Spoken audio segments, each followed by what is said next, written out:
Hello and welcome to day one, or day zero, I suppose, of flying halfway around the world with a spinal cord injury.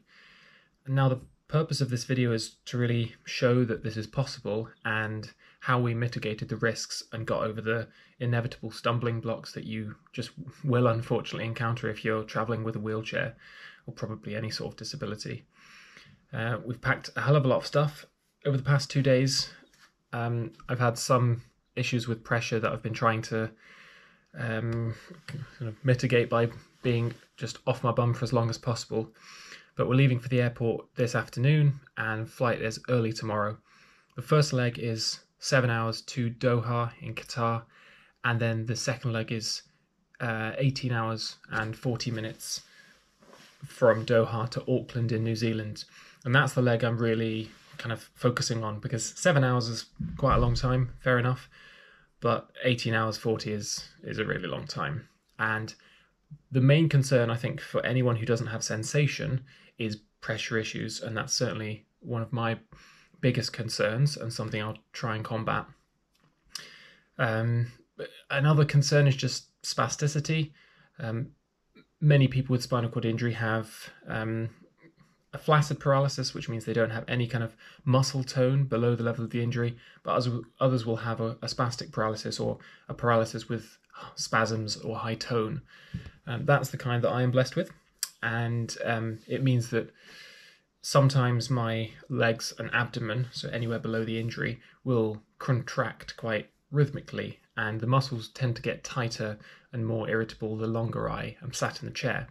And so that will become particularly relevant spending almost 20 hours stationary in a plane. So there are a number of things that I'm going to try and do to offset that risk, which I'll go through kind of later on as they happen.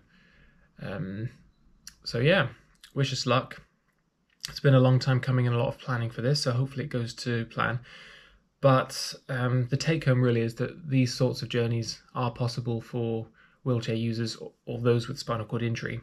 I know a lot of friends and people I know with a spinal injury are just quite scared of flying, really, and a lot of that fear is well placed. There's a lot of risks, or perceived risks, and a lot of things that can go wrong. But the message is that with enough organisation and the right kit, you can do it and you can be okay.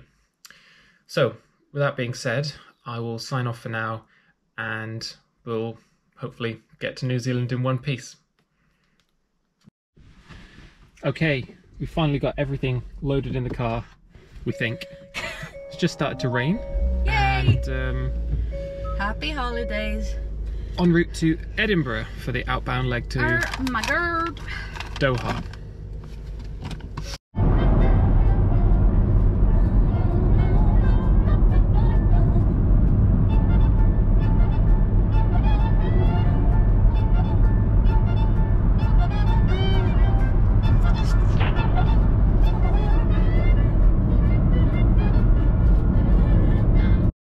So the main challenge now, and for the rest of the journey, will be to sit in a way that keeps pressure off my bum, which is easier said than done, but I have a special cushion from my friend Karen that has a recess where my ischium would be. It's called the ish dish, so it relieves a bit of pressure. But I'm just, at the moment, having a hard time being off bed rest because I'm now a bit woozy. Because being prone for so long means that my blood pressure is just not quite as good as it normally is, so a bit dizzy, but we will get there. Yes. So I could use an abdominal binder to help with the blood pressure, and I do have one somewhere, but A, I don't really know where, and B, we're already on our way now, so it's not much use. There are also some medications you can take. I don't know if people take them on a regular basis, but I certainly took them when I was an inpatient, just to help bring the blood pressure up when I was standing or sitting after being in bed for a prolonged period. But for now, being upright for a couple of days, we'll see things come back to normal, hopefully.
Brief stop in Perth to get a little bit of fuel, some snacks, making the tactical choice not to get coffee or caffeine in any form because it's an early night tonight and an early start tomorrow and you don't want to be bouncing off the walls. So onwards and upwards.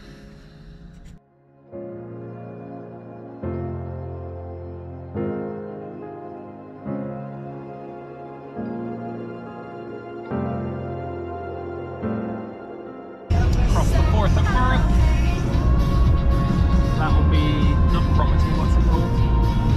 What? That bit on the tip of Edinburgh. Queensferry. Queensferry. Oh, I suppose it is Queensferry. Very good. Okay, we've arrived in Edinburgh, or just next to Edinburgh Airport. Room looks pretty nice, decent accessible bathroom, all things considered. And the plan is get an early night because the flight is something like 7:40. 7:40 a.m. So it'll be an early start and therefore early night. So find something to eat and then pretty much call it a night. Fingers crossed for tomorrow.